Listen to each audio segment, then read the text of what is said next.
Ótimo. Então, boa noite, pessoal. Sejam todos muito bem-vindos e bem-vindas ao nosso encontro, dando continuidade ao grupo de estudos que a gente está lendo, Seja Seu Próprio Terapeuta. A gente está indo para o, acredito, quinto ou sexto encontro a respeito desse texto, né, que é um texto da tradição budismo tibetana, mas é um texto específico para ocidentais. Então, o Lama Yeshe é um geshe, né, o que seria um geshe? É um professor, e ele é chamado Lama, né, e Lama Yeshe, então ele é considerado como aquele que possui, que é pesado em virtudes, né, que esse é o significado de Lama. Então, Yeshe é o nome dele. E a partir disso, então, a gente vai dar início agora à nossa formulação normal. A gente faz uma pequena interiorização, corrige a motivação, toma refúgio para quem for budista, né? Ou se você não for budista, você pode tomar refúgio naquilo que faz sentido para você. E depois a leitura do Sutta das Quatro Nove Verdades. E depois a gente começa a leitura efetivamente do texto, tá bom? Então vamos lá, pode sentar de uma maneira confortável para vocês. Né? Se você está sentado numa cadeira, eu sempre peço para você não encostar as costas na cadeira, né? Lá na parte de trás, senta um pouquinho mais para frente. Os pés são bem importantes, né? O calcanhar na linha do joelho, o joelho na linha do quadril, se possível. As mãos, elas podem ser sobrepostas, a mão direita sobre a esquerda, tocando assim o ponto de polegares. E a gente significa esquerda, compaixão, direita, sabedoria. Então, a compaixão recebe a sabedoria e elas se unem. E aí, esse é o caminho. E aqui, o vazio, né? Aqui, a nossa própria mente, vamos dizer assim, o nosso próprio universo aqui dentro, tá? Surge a partir do campo de compaixão e sabedoria. Aí você deixa repousando sobre o seu colo. E aí você olha para frente, olha levemente uns 45 graus para baixo na linha da ponta do nariz, mas não olha para a ponta do nariz, olha para baixo e aí relaxa as pálpebras. Relaxando as pálpebras, você relaxa os seus ombros, o pescoço.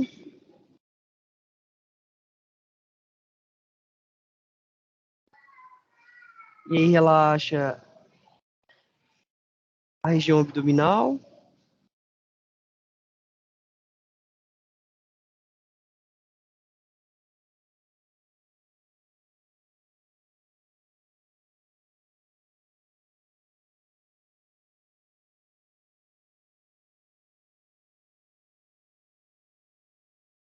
Faz uma inspiração bem profunda, relaxando a região do pescoço, os ombros.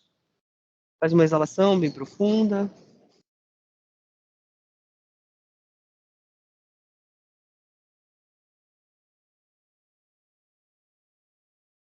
E vai trabalhando esse processo interno. De chegar aqui para a prática, chegar aqui para esse momento.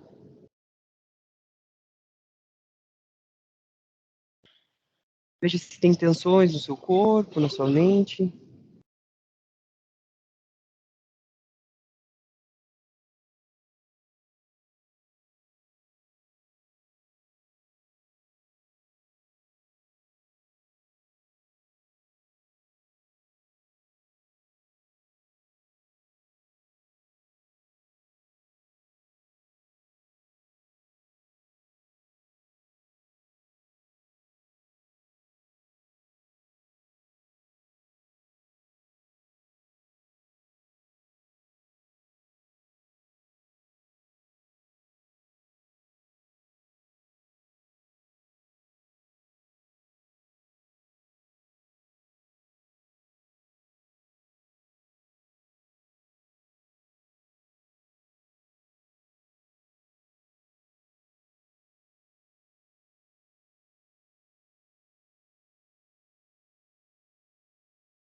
E a partir de agora a gente começa a corrigir nossa motivação, percebendo que a gente está iniciando uma nova ação. E essa ação sempre começa com uma motivação. Então, tente da melhor forma que você puder trazer um movimento de desenvolvimento, de conhecer sua própria mente, de uma maneira altruística, de uma maneira que você possa ser beneficiado, ser beneficiada e beneficiar os demais, a partir de um campo de uma sabedoria. Então, ser compassivo, mas essa compassividade, essa compaixão, que ela seja sábia.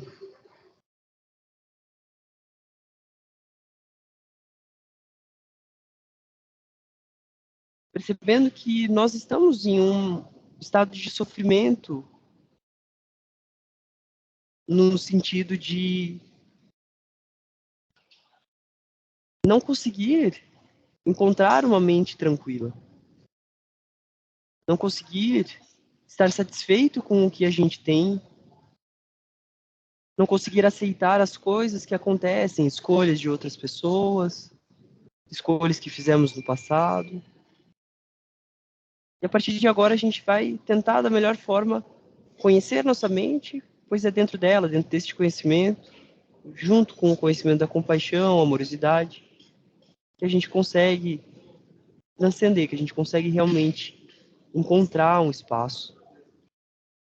Para isso, quem nos ajuda é o Buda, o Dharma e a Sangha, o Dharma sendo o ensinamento que nós devemos seguir, que é o que a gente vai desenvolver, o Buda sendo o nosso ideal, aquele que é livre de todo o sofrimento, e aquele que possui toda a felicidade, toda a sabedoria, que ajuda a si e os demais, e a Sangha, que são aqueles que nos ajudam a continuar no caminho, para nos tornarmos um Buda aplicando o Dharma.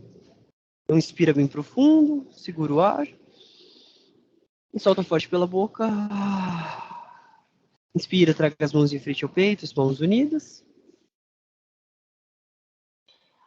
E aí, quem quiser fazer junto comigo os preceitos de refúgio, pode fazer junto comigo. Os demais podem acompanhar mentalmente ou fazer em refúgio daquilo que significa Buda Dharma e Sangha para vocês. 2 vezes em português, 1 vez em tibetano. Busque refúgio até realizar o completo despertar, no Buda, no Dharma e na Sangha.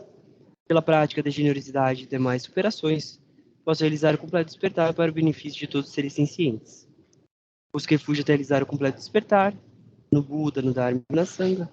Pela prática da generosidade e demais superações, posso realizar o completo despertar para o benefício de todos os seres sencientes. Mantendo esse refúgio, agora a gente escuta em tibetano, aqueles que sabem podem me acompanhar.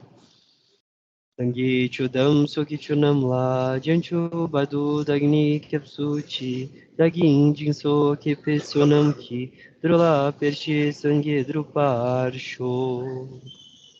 E aí, a partir de agora, pode abrir os olhos, pode sair da postura de meditação, relaxar um pouquinho.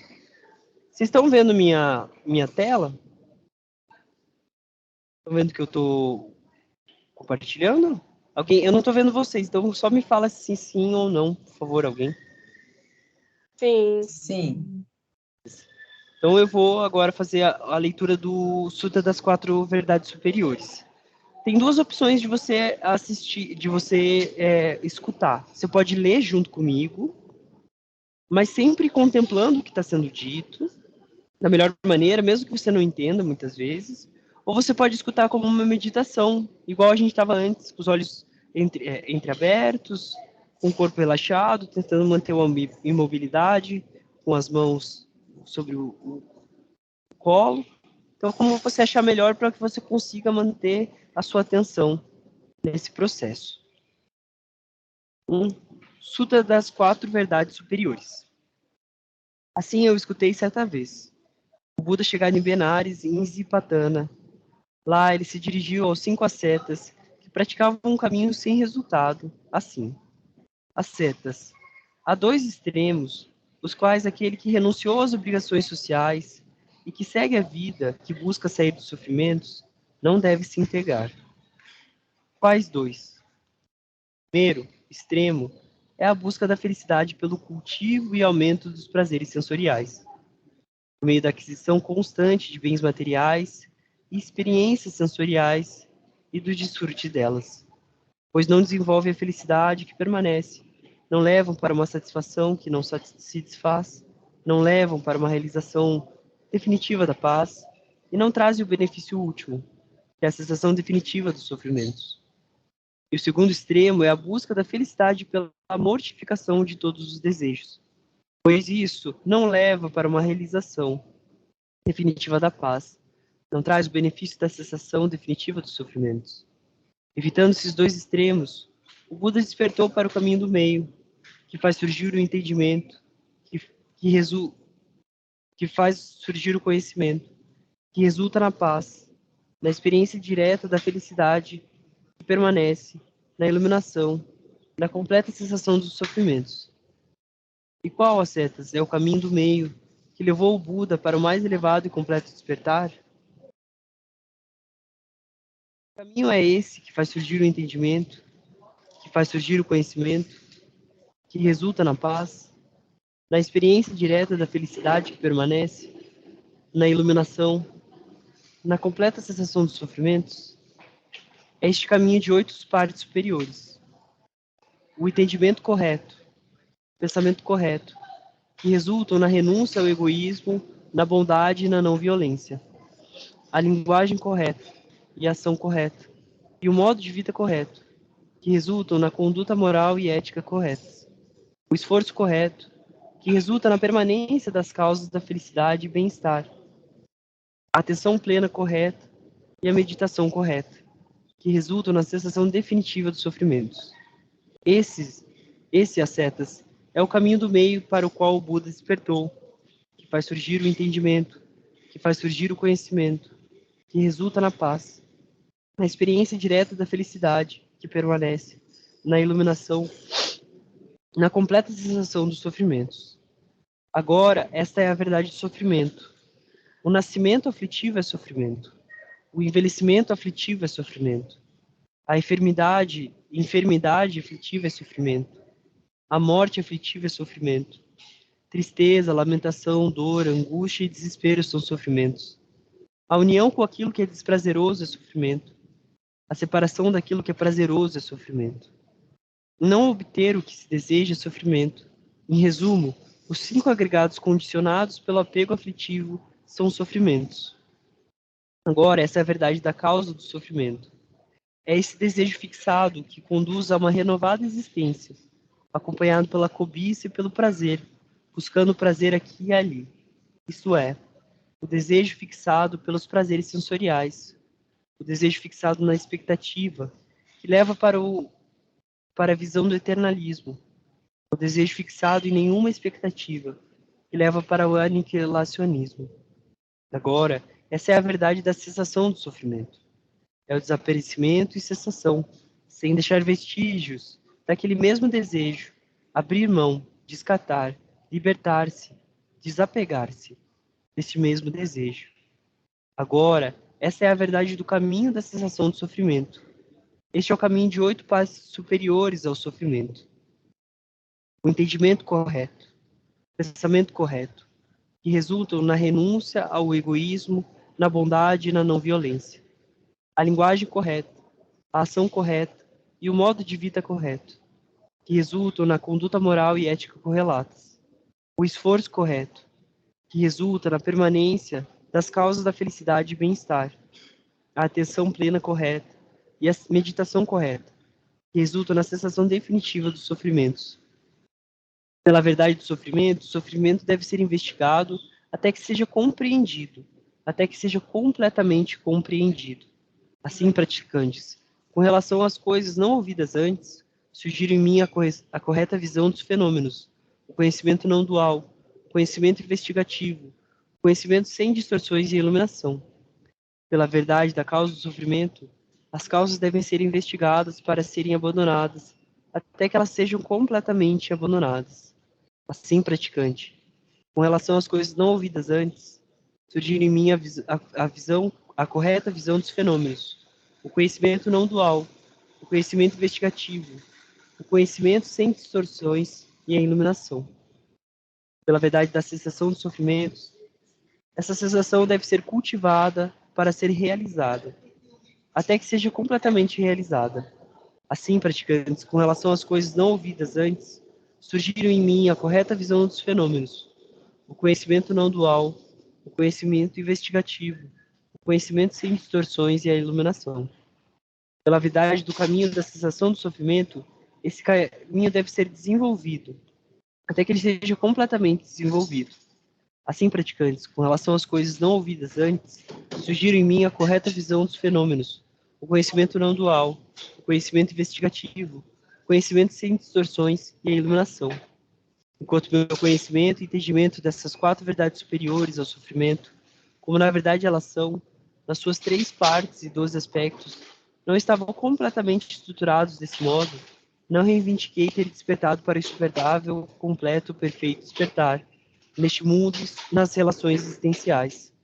Mas quando no meu conhecimento e entendimento das 4 verdades superiores, como elas realmente são constituídas nas suas 3 fases de construção, conhecimento de cada verdade, conhecimento das ações que devem ser realizadas em cada verdade, o conhecimento da realização direta de cada verdade, e as suas 12 características de construção, a aplicação das 3 fases a cada uma das 4 verdades superiores estava completamente estruturada, então eu obtive a certeza de ter despertado para a insuperável e perfeita iluminação neste mundo com suas relações existenciais.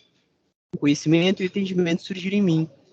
A realização que levou para a libertação da minha mente é inabalável. Encerrada está a minha vida nos ciclos de sofrimento. Não há mais vir a ser na natureza do sofrimento. Isso foi o que o Buda disse.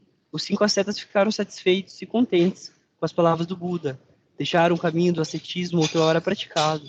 Adotaram 4 verdades superiores, o caminho de 8 partes superiores, e formaram a primeira comunidade dos praticantes pedintes de mola de alimentos.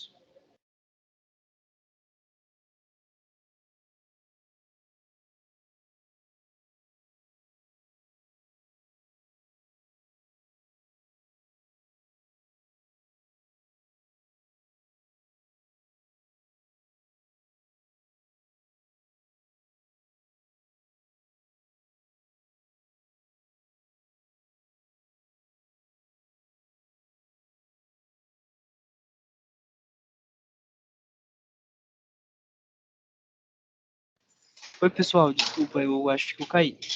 Mas agora estou de volta. Estão me ouvindo? Então, pessoal, a gente acabou de terminar de ler o Sutra das 4 Verdades Superiores. Esse sutra ele é muito importante porque ele é o primeiro sutra, quando o Buda atinge a iluminação, depois de passar, né, ali 6 anos praticando o ascetismo bem radical, porque assim, é importante a gente saber a história disso, porque isso vai nos auxiliar também para que a gente consiga entender o próprio processo de como o Buda chega nisso, né? Então, a história do Buda, bem resumidamente, é que desde que ele nasce, é um pouco ele é predestinado, vamos dizer assim. Então, tem uma questão de que ele seria ou um grande asceta, um grande professor, ou ele seria um grande governador do mundo, vamos dizer assim, um grande imperador. Então, o que acontece? A partir do momento que a gente ele começa a viver, ele vive 29 anos, ele chega a se casar e ele chega a ter um filho, e quando esse filho nasce, ele sai do seu palácio. Mas o que acontece para ele sair do seu palácio? Acontece que ele vivia de uma maneira isolada. Antes ele vivia de uma maneira isolada nesse palácio, porque o pai dele queria que ele se transformasse num grande governador e não num asceta renunciante, né? Ele queria que o filho dele fosse um grande imperador. Pessoal, vocês estão me ouvindo? Tá muito barulho em volta ou vocês estão me escutando bem? Tá muito barulho? Não. Um pouco de barulho, Sandra? Ou tá bom? Tá joia? Tá um pouco de barulho, mas tá dando para entender o que você tá falando. Tá bom. Obrigado, gente. E aí, dentro disso, a partir do momento que ele sai, né, que ele vai sair com 29 anos, depois, um dia depois que o filho dele nasce, ele sai. E por que ele sai? Porque ele tem um encontro, ele tem 4 encontros quando ele começa sempre, ele sempre se investiga, ele sempre questiona o que, né, assim, o processo que ele tem uma inquietação dentro dele, e dentro da vida dele, ele sai um dia do palácio, né, antes de sair efetivamente, e ele tem um encontro com. São 4 encontros. Um encontro com uma pessoa doente, um encontro com uma pessoa velha, idosa, um encontro com uma pessoa morta, e depois um encontro com um asceta. Isso eu tô falando, tipo, bem geral, vamos dizer assim, tá, pessoal? Tipo, eu tô falando. E esses 4 encontros fazem com que ele se questione sobre os prazeres que ele tem ali dentro do palácio dele. Então ele vivia uma vida de super luxo, ele era um grande, como se diz, ele era bom em tudo que ele fazia, vamos dizer assim. Então ele foi treinado na arte das guerras, em todas as artes marciais, na arte da cavalaria. Então e tudo que ele fazia ele era muito bom, né? Tem várias histórias sobre isso na vida dele. E aí, só que ele percebe quando ele vai se encontrar que, apesar de tudo que ele sabia, isso não iria libertar ele. Todos os prazeres deles eram prazeres que não durariam para sempre, de uma certa forma. E aí ele encontra esse asceta, ele tem um encontro de ver esse asceta, e ele acredita que aquilo é a vida que ele tem que seguir. Então ele abdica, né? Com 29 anos ele sai do palácio, e aí ele entra em 6 anos praticando o ascetismo. Dentro disso ele tem 2 professores, e dentro desses 2 professores existem esses 5 ascetas, que é os 5 ascetas que ele fala ali, né? Que são pessoas que estão junto com ele, dentro desses 6 anos. Tem um processo onde ele quase morre, e depois de ele quase morrer, ele é alimentado de novo, porque antes ele assim estava muito magro e tudo mais, e ele quase morre no sentido que ele cai e ele fica com a cabeça dele numa poça de água. E ele não tem força nem para se levantar, então ele está quase morrendo afogado. Tem uma mulher que ajuda ele, né? E aí depois disso ele começa o caminho do meio, vamos dizer assim, né? Ele parte pro caminho do meio, e aí ele senta debaixo lá da árvore Bodhi, depois de 6 anos, com 35 anos, atinge a iluminação. A partir do momento que ele atinge a iluminação, ele fica 49 dias em silêncio. Porque ele se questiona se ele vai ensinar as pessoas ou não. Porque o que ele aprendeu ali, a realização que ele tem, ele diz: as pessoas não vão me entender.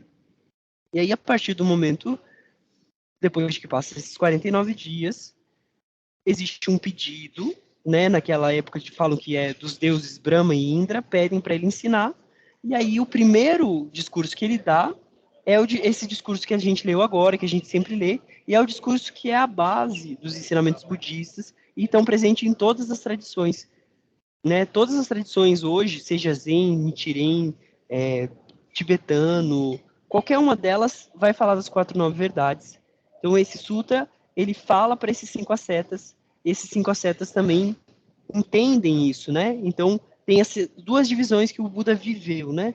Que é todos os prazeres, que é o primeiro extremo que ele fala ali, e depois o outro extremo que é o ascetismo assim completo, vamos dizer assim, tá bom? Então só para dar uma contextualizada que eu acho importante. Alguém quer falar alguma coisa sobre nosso último encontro? Alguma coisa que ficou? Alguma ideia? Algo que alguém queira falar? Se alguém fez o exercício lá também? Se ninguém quiser falar, daí eu começo o texto.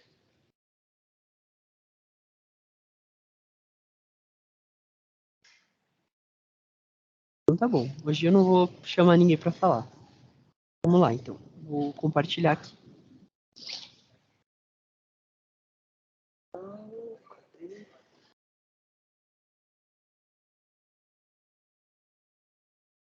Cadê minha apresentação?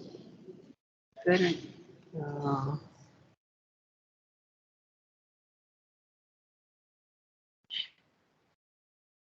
Só um pouquinho, gente, que eu acho que era pra estar aqui e não tá.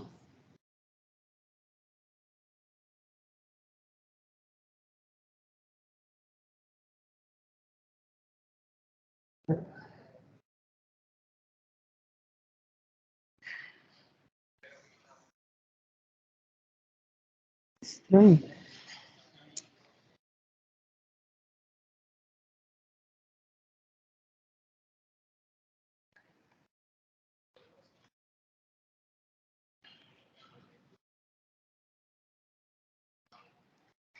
Vocês estão conseguindo ver o o texto agora, né, pessoal?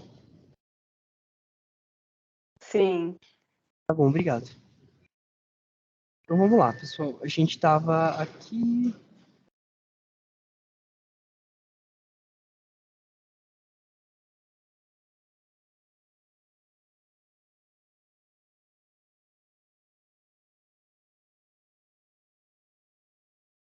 Então o trabalho que a gente falou a última vez foi como se deve analisar a mente, né?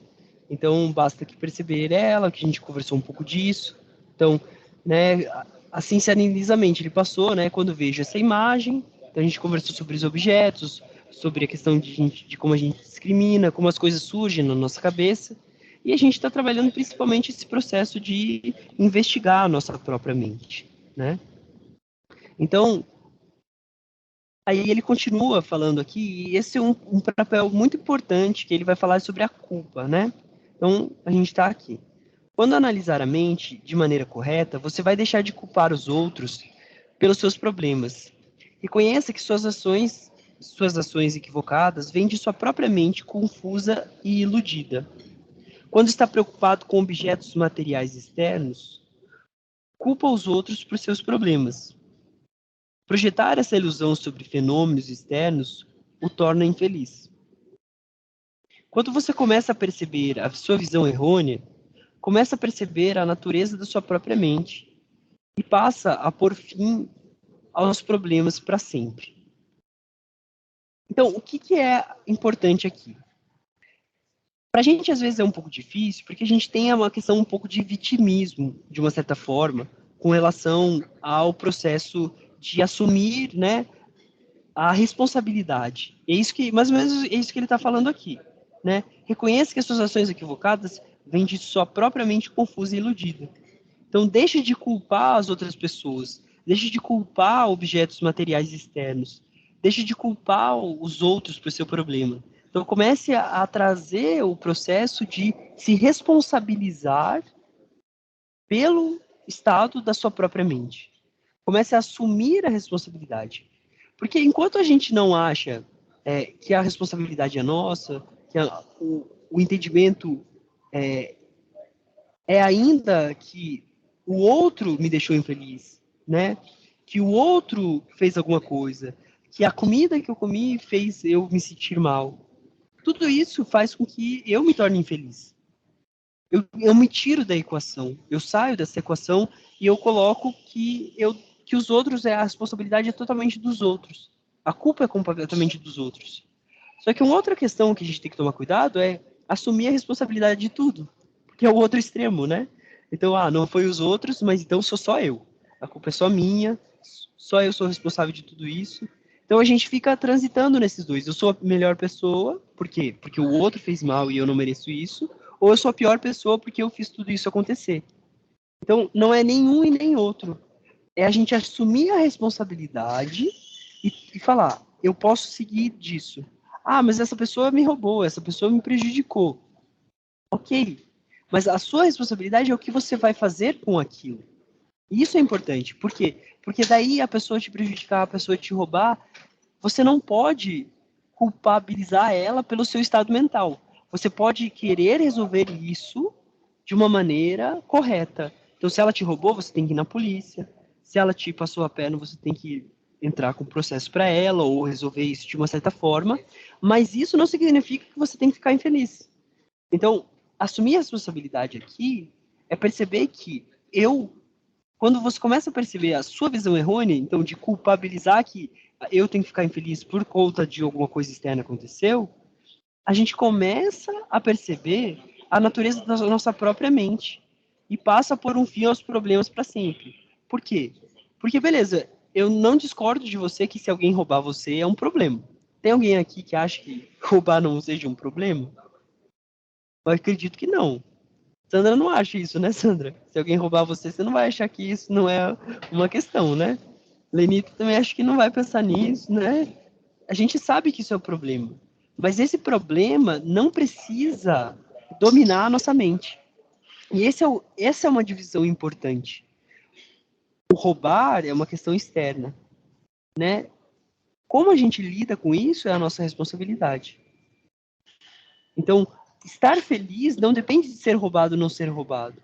Claro, e ninguém gosta disso, a gente acha que não tem que acontecer isso, a gente tem que tomar isso, mas a gente não precisa entrar num processo de depressão, num processo de tristeza profunda. A gente até pode ficar bravo, mas a gente pode lidar com isso, e esse é o importante. Porque a gente percebe que a natureza da nossa própria mente não é condicionada por eventos externos. E esse é o grande pulo, vamos dizer assim.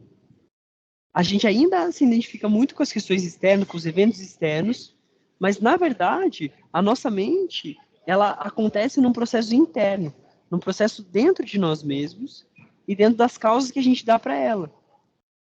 E é aqui que reside o grande entendimento da nossa própria mente, que é isso que a gente está fazendo, esse dissecar entre os objetos externos não vão me dar satisfação.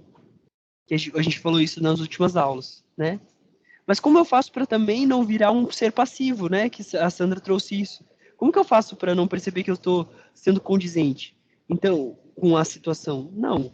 É assumir a responsabilidade disso no sentido de assim, aconteceu um evento externo, mas eu vou lidar com ele internamente.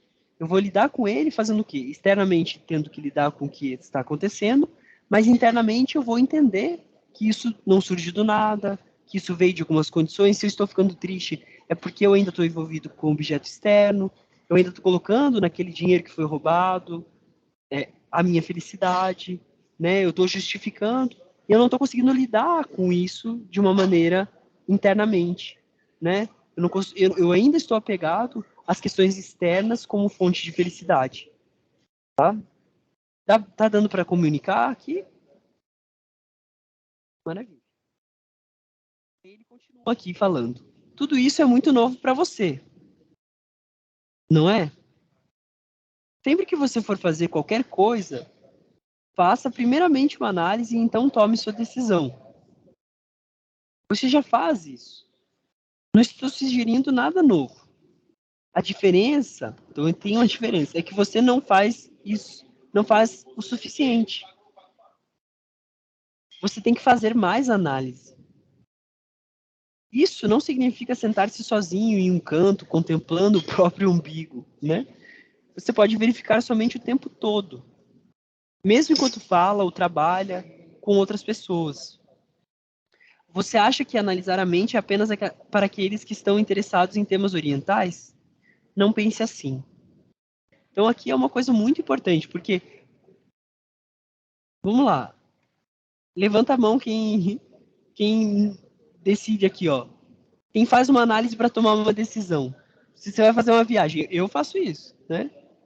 Tipo, quem de nós, assim, não faz isso? A gente faz, a gente toma, a gente procura coisas. A gente faz, só que o que ele tá falando, a gente não faz sempre.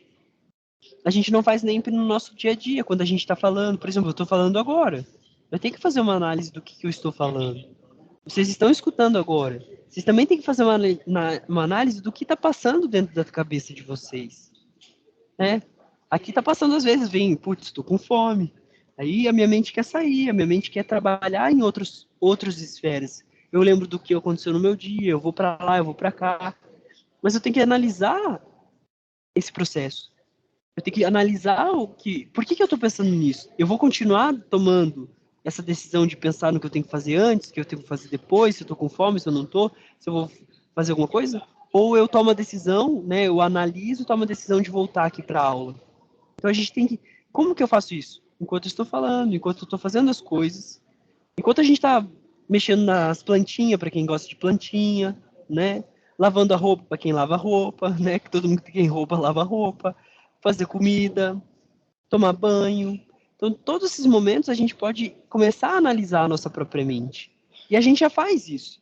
Só que a gente tem que fazer isso de uma maneira um pouco mais consciente, um pouco mais, assim, tomar esse exercício, sem necessariamente sentar e meditar. E é isso que ele está falando. A meditação é um cultivo dessa análise mental e não é um cultivo sentado, né? E essa é uma grande diferença. Até a Sandra vai falar, mas espera aí, do Zazen eu aprendo diferente, né? Eu aprendo que meditar é sentar lá no mas isso é um outro tipo de meditação. Aqui ele está falando de uma meditação analítica, tá? O Zazen entra também numa outra parte. Mas o que ele está falando aqui é de analisar e conhecer a própria mente, que é o foco principal da tradição Gelug, que é a tradição que a gente faz, que a gente está aprendendo. Tá joia? Tá dando para entender também aqui? Alguém quer falar alguma coisa? Alguém quer fazer alguma contribuição? Obrigado, Fer, pelo joinha. Então, vamos continuar aqui. Perceba que a natureza de sua mente é diferente daquela de carne e osso do seu corpo físico. Não é, eu acho isso muito, não é uma coisa muito simples isso aqui. Perceba que a natureza da sua mente é diferente daquela de carne e osso do seu corpo físico. A mente é como um espelho, refletindo tudo sem discriminação. Então veja que ele está dando dois conceitos muito que a gente precisa refletir sobre isso, né? Que é a questão que a natureza da nossa mente é diferente da natureza do nosso corpo. E aí ele define a mente como sendo um espelho que reflete tudo sem discriminação. Então existe essas duas definições. E aí ele complementa: se tiver sabedoria analítica, poderá controlar o tipo de reflexão que apareça no espelho da sua mente. Então ele está falando que a sabedoria analítica, é o que poderá controlar, então fazer esse processo de análise que ele estava falando aqui, o tipo de reflexão que aparece no espelho da nossa mente.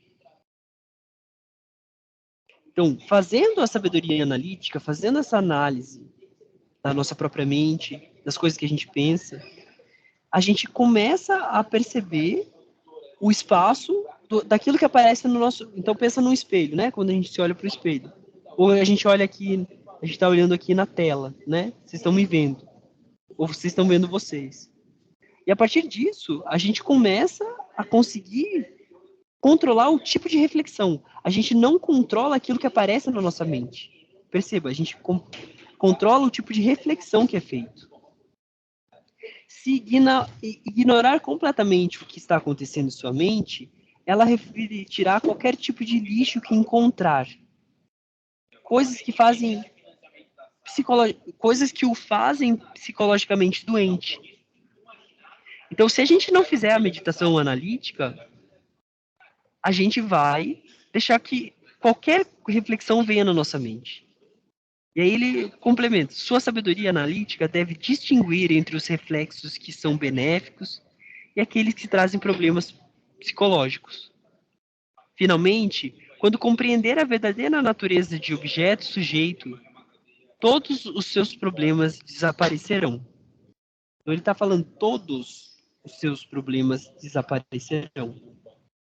Isso é uma coisa muito importante, né?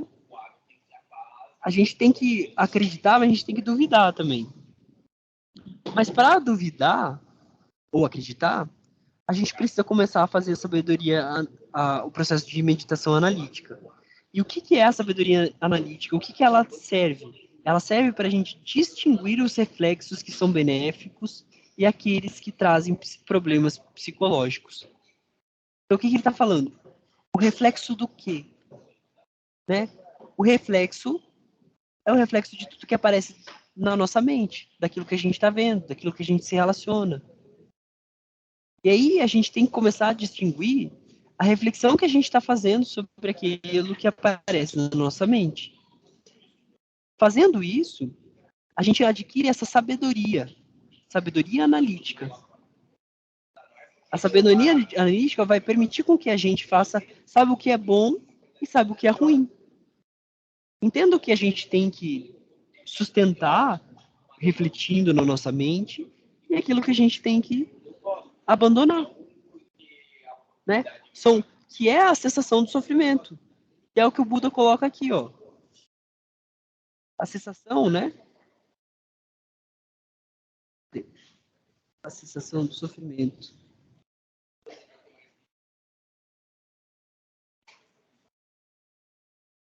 A causa produz pela cobiça, a gente vai perceber o quê? Ó, se a gente começar a perceber a nossa mente, a gente vai perceber a cobiça pelo prazer, buscando prazer aqui e ali, fixado nessa expectativa ou fixado em outras questões. E a sensação é a gente abrir mão, descartar, libertar-se, apegar-se desse desejo. Então a gente vai fazendo a meditação analítica, a gente vai começar a perceber esse desejo. Mas para isso a gente precisa olhar o sofrimento, olhar para a nossa própria mente. A partir do momento que a gente olha para a nossa própria mente, a gente começa a perceber o nosso desejo, a nossa vontade, né, de não querer que o dinheiro tenha sido roubado, ou de querer que a gente não seja separado de algo que a gente gosta, de alguém que a gente gosta.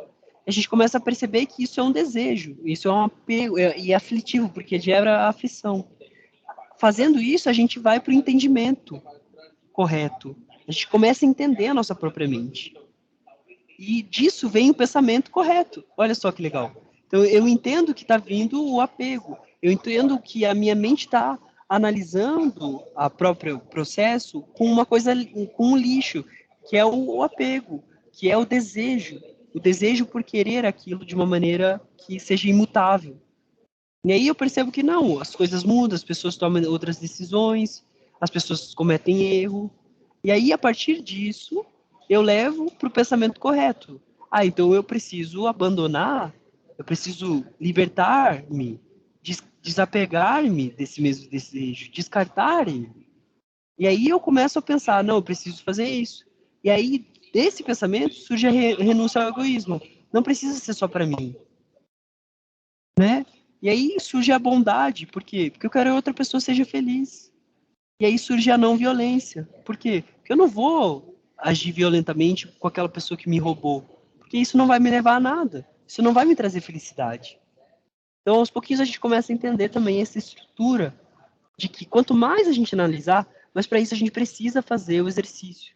Não tem como acontecer, não é mágica. A gente já demonstrou ali, é causa e efeito.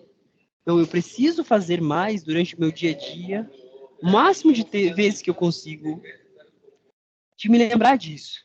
E aí eu sempre falo, eu uso hoje em dia a imagem de Jesus, da Virgem Maria, da cruz, de tudo isso para me lembrar que eu preciso me analisar de novo. Então, se eu vou na igreja, se eu vou num outro processo, tudo isso serve como um recordar que eu preciso analisar para quê? Porque o ensinamento é o mesmo, de renunciar ao quê? Renunciar ao egoísmo. Eu quero que as coisas sejam do meu jeito. As pessoas têm que fazer as coisas do meu jeito. A comida que eu como tem que cair da maneira que eu quero, né? E aí eu lembro, não, não é assim. E aí eu vou me libertando disso. Por que que eu tô me sentindo assim? Eu tenho que analisar minha própria mente. E aí tomar a responsabilidade de agir de uma outra forma. Por quê? Porque você está analisando. Por que que você quer assumir a responsabilidade disso, da sua própria mente? Para você poder ser feliz. E é isso que a gente está buscando, para não ter problema, né? Eu não quero ter problema. E, ó, tem funcionado para mim. Não 100%, mas já estou lidando muito melhor. Tá bom, pessoal? Seria mais ou menos hoje. Acho que já falou de bastante coisa, né? E aí eu deixo aberta a fala para quem quiser, porque hoje foi bastante. Às vezes vai ser uma aula um pouco mais densa, tá bom? Mas eu espero que a gente vai indo. Então, dúvidas, comentários, contribuições. Faz sentido, não faz sentido? Alguma coisa que eu falei tocou você? Acho que é para a gente conseguir trazer isso para o plano. Pode falar, Fer. Essa questão da impermanência é uma questão que sempre foi mais tocante assim para mim. Eu Aham. uma luta constante, porque eu me pego querendo muito que algumas coisas se mantenham, e depois Sim. que eu comecei a participar com vocês e a ler sobre o budismo, eu sempre fico tentando trabalhar isso em mim, que não adianta, por mais que a gente fique lutando para querer manter certas coisas, vai tudo se modificando o tempo todo, não tem jeito. Mas É verdade. é um ponto complicado de aceitar, é uma coisa que sempre eu me pego remoendo isso em mim, mas tentando ao mesmo tempo trabalhar. E hoje em dia eu já consigo, em certos momentos, ficar um pouco mais tranquila quanto a isso. Acho que antes de me deparar com isso, né, com essas leituras e com essa convivência com vocês, eu não eu sofria muito mais. Eu acho que agora eu consigo já, por mais que, assim, é igual você falou, eu sinto que eu tive uma melhora, mas não é sempre. Tem aquelas escorregadas, né, sempre Hum. tem as dificuldades, mas é um ponto que para mim é assim, eu acredito que é o ponto que mais me faz sofrer mesmo. Sim. Eu gostei muito, muito, muito interessante. Eu fiquei, me peguei, lembrando de mim como que eu me pego, nos momentos do dia a dia, nos acontecimentos, parando assim e refletindo de como eu me comporto, de como que vem a minha mente: "Olha só como que eu estou pensando aqui. Isso aconteceu e eu queria que isso continuasse acontecendo, só que eu sei que lá na frente não vai acontecer mais, porque va tudo vai se modificando". Então, quando você foi falando, eu fui recordando isso, né, de como que a nossa mente funciona. Era só isso mesmo. Obrigado, Fer. Muito importante essa tua contribuição. Porque é bem por aí, né? Essa é a análise, né? A análise de voltar. Mas as coisas são impermanentes mesmo? E agora? Como que eu vou lidar com isso, né? E às vezes a gente lida, às vezes, meio assim, né? Não sei, pelo menos eu, assim, às vezes, não, por que que é assim, né? Mas daí com o tempo a gente também vai, tipo, beleza, mas, cara, não adianta nada eu ficar segurando isso, né? E aí a gente solta.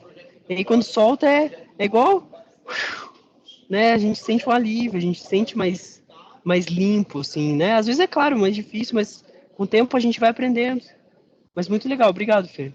João, eu tô com a Yasmin aqui, tá? Ela tá tentando, eu tô tentando fazer com que ela escute vocês, porque eu tô de fone e ela tá aqui na ligação, por isso que eu tô com o celular assim, tá, gente? Pode falar, João. Ô, Lenita, não sei quem quer falar. Sou eu. Obrigado, Matheus, bem interessante mesmo. E aí, no começo, quando eu estava falando um pouco, a Fernanda também, pelas questões de falar sobre impermanência, né? Sempre bom não falar sobre isso, também, por mais assustador que seja, né? Nossa, as coisas vão acabar, eu não tenho controle sobre isso. É um pouco meio que assustador, né? A gente sabe que a gente não tem controle sobre as coisas. Mas ali quando você falou sobre sofrimento, depois você fala sobre sofrimento, primeiro você fala, por exemplo, o exemplo do bandido, né, que assalta a gente e tal. E aí a gente começa eu acho que um grande ponto, assim, pelo menos eu, falando da minha prática pessoal, eu acho que um grande ponto, assim, é a gente colocar umas questões, assim, sobre, por exemplo, igual o exemplo da pessoa que assalta a gente, né? E no começo, claro, a gente não gosta de ser assaltado, e a gente fica bem, às vezes, bravo, às vezes com sentimento de injustiça, de, nossa, eu trabalho tanto para o outro roubar, não é? Nossa, o outro precisa trabalhar com o meu. E eu acho que, eu acredito que para a gente lidar também, novamente, do meu ponto de vista, é aplicar algumas questões sobre, mas o que é certo, o que é errado realmente, não é? Ele é bandido por quê ele é bandido? O que fez? O que moveu ele assim? Ele realmente, porque ele me assaltou, roubou minha carteira, roubou minha prata, que eu suei o mês todo, ele realmente é uma pessoa 100% mal? Será que ninguém se importa com ele?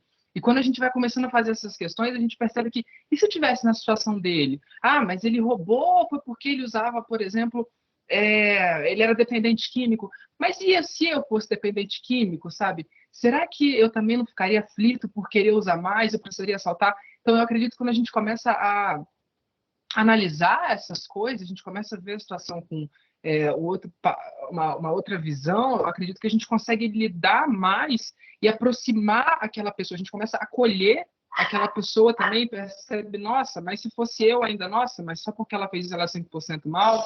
Então, isso é bem interessante, né? E um exemplo disso é, por exemplo, quando eu cuidava dos animaizinhos, tinha uma cadela que ela tinha alguns filhotinhos, e aí ela não queria dar mais mamar eles, né? E aí o que a gente fez era, enquanto a gente chamava ela, dava carinho para ela, e enquanto a gente dava carinho para ela, a gente colocava os filhotinhos para mamar. E aí todo mundo ficava alegre, os filhotinhos estão mamando e tudo mais. Só que você começa a perceber que a cachorra, né, a cadela, ela também estava desconfortável com aquela situação, porque os cachorrinhos já tinham dentinhos, então aquilo acabava machucando as tetas dela, não é? E a gente começa a ver, não é? E é aquele ponto que você falou, é sofrimento, não é? Então, tanto os cachorrinhos ficavam com sofrimento se não mamassem, como ela também ficava com sofrimento de ser forçada a dar leite para eles, não é? E a gente começa a ver, mas o que é certo, o que é errado da situação? Então, se a gente começa a analisar, foi aquele ponto que você falou, a gente até leu no Sutra, né, de compreender realmente o sofrimento, eu acredito que a gente consiga equilibrar, sabe, essas questões quando elas aparecem para a gente, sabe, de uma forma tão assustadora, não é? Eu acho que a sabedoria entra nesse ponto, né? A sabedoria, ela meio que dissipa essa escuridão assustadora que a gente vê, não é? Eu acredito que, assim, pelo menos minha visão, assim, mas só isso, muito obrigado, Matheus, pelo encontro. Muito legal, João. Você trouxe alguns pontos importantes, né? Que é tipo se colocar na posição do outro, né? Vestir o sapato do outro. E eu acho que uma coisa importante é, se a gente não começa a fazer o processo de tentar meditar e ver o quão difícil é mudar a mente, a gente não consegue ter compaixão pelo outro.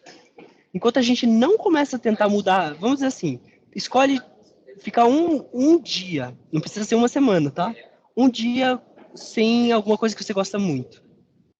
E veja a dificuldade de ficar um dia sem celular, sem chocolate. Escolhe, pensa naquilo que é bem difícil. E aí você começa a ver em você o quão difícil é aquilo. E é uma coisa simples. E aí você começa a ter a própria experiência. Então o processo de meditar não é só um processo de ganhar uma sabedoria para si, mas ver o quão difícil é meditar. E isso serve para duas coisas, tanto para a gente admirar quem medita e tipo falar, né? Por isso que a gente faz pro Buda e fala, meu, ele dominou a si mesmo, né? Uau! E tanto para a gente conseguir perceber o quão difícil é mudar um padrão mental, mesmo que você queira, né? Eu quero fazer isso. Mas aí você vai ver, eu quero meditar 5 minutos por dia, entendeu? Eu falo, pessoal, vamos lá, meditar uma vez na semana, entendeu? E né, a gente não faz, entendeu? Uma vez na semana, 5 minutos, e a gente não faz. Então, veja, e a gente ainda quer. Então, é muito importante a gente fazer o nosso treino, não pegar leve com a gente, porque daí a gente já começa a aprender a ter compaixão pra gente mesmo. E começa tudo a partir daí. E aí eu começo a falar, putz, cara, imagine ser drogado, tipo, ter problema com drogas. Imagine ter problema com raiva. E aí a gente começa a entender que, beleza, ter problema com drogas, vamos oferecer alguma coisa. Mas eu não preciso ficar triste por conta daquilo. Porque eu começo a entender a outra pessoa. Então eu ofereço o que eu preciso ser de ajuda, eu faço o que é necessário, mas ao mesmo tempo eu reconheço o quão difícil que é mudar e faço daqui para frente o melhor que eu posso para que isso não se repita tanto para outra pessoa quanto para mim. Agora, se a outra pessoa não quer, eu tenho que trabalhar em mim mesmo. E essa é assumir essa responsabilidade, né? A responsabilidade daquilo que é possível. E isso é sabedoria. Compaixão não é ter compaixão, é ter compaixão interna para todo mundo. Mas o ato de fazer é fazer aquilo que se pode, não ir além. A mesma coisa da gente. Eu não consigo ficar um dia sem comer chocolate. Tá, mas eu não como 2, 3 vezes por dia. Eu vou diminuindo aos pouquinhos. Eu vou aprendendo comigo mesmo. Tá? Eu não consigo perceber impermanência, eu não consigo pensar pela minha morte, né? Por exemplo, assim, que é uma questão de permanência. Tá, beleza, não vou pensar, mas eu vou pensar que, não sei, vai acabar o verão, ou vai acabar o inverno. Sabe, tipo, coisas mais simples, vamos dizer assim, sabe? E aí a gente vai se familiarizando com objetos um pouquinho mais fáceis. Vai acabar o meu suco, que eu gosto bastante, por exemplo, sabe? Enfim, e assim a gente vai gradativamente evoluindo. Maravilha, gente? Alguém quer complementar mais alguma coisa? Fez sentido que tivemos uma comunicação hoje aqui? Joinha? Sandra? Joinha. Eu acho que é uma É um exercício diário, né? Essa análise da mente, assim, um exercício diário e que com isso a gente vai melhorando, né? Eu, né, por exemplo, desde o dia que eu comecei a estudar e procurar praticar o budismo, eu senti uma grande melhora, um grande avanço, né, na minha mente, assim, Uhum. em relação ao dia a dia mesmo, a tua prática no dia a dia. E como acho que a Fernanda, né, falou, que às vezes a gente foge, né, a gente acaba fazendo alguma coisa e depois você cai na real, você se liga, poxa, eu acho que eu não fiz aquilo adequadamente como deveria ter feito. É o arrependimento, né, que vem. Uhum. E ter essa visão, já acho que já é legal, já é importante, né? Poxa, eu vacilei e eu posso melhorar. E aí você vai praticando isso no teu dia a dia. Muito, muito interessante mesmo. Obrigado, Sandra. É exatamente isso. Eu acho que você falou daí o arrependimento é uma responsabilidade também, né? E estar mais atento e se você refletiu, pensa quantas vezes, às vezes você demorou anos, às vezes para refletir e se tocar, opa, eu posso melhorar, sabe? E agora a ideia é que cada vez a gente fique mais rápido. E aí é essa mente do aprendiz, né? Eu estou aprendendo a viver, estou aprendendo a me desenvolver, né? Eu estou aqui me desenvolvendo e eu posso mudar, né? Esse é o grande ponto importante. Maravilha, então, pessoal. Então, a gente vai dedicar a prática de hoje, as nossas reflexões, o nosso processo que a gente fez aqui, ao benefício, né? Que isso seja a causa para que a gente se torne um Buda, uma Buda, que é vazio de seu próprio lado, no sentido não existe pelo seu próprio lado, depende de causas e condições, e para que a gente possa liderar todos os seres, que também são vazios de sua própria parte, a esse mesmo estado de iluminação, também é vazio de sua própria parte, por nós mesmos, que somos vazios de existir de nossa própria parte. E a suprema joia da Bodhicitta, a compaixão amorosa, que ainda não surgiu, surge e cresce, aquela que já surgiu possa nunca diminuir, mas aumentar cada vez mais. E a suprema joia da sabedoria, que ainda não surgiu, surge e cresce, e aquela que já surgiu possa nunca diminuir, mas aumentar cada vez mais.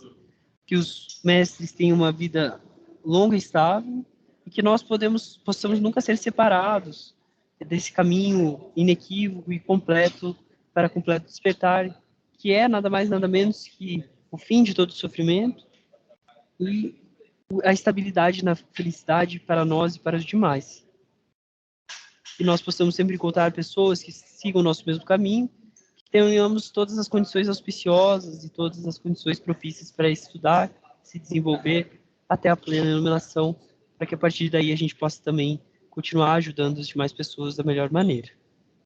Muita paz, pessoal, muito obrigado. Uma boa noite para todo mundo e obrigado pela paciência também de me escutar, de me ouvir. E as contribuições muito boas também. Tchau, tchau. Tchau, boa Boa noite. noite.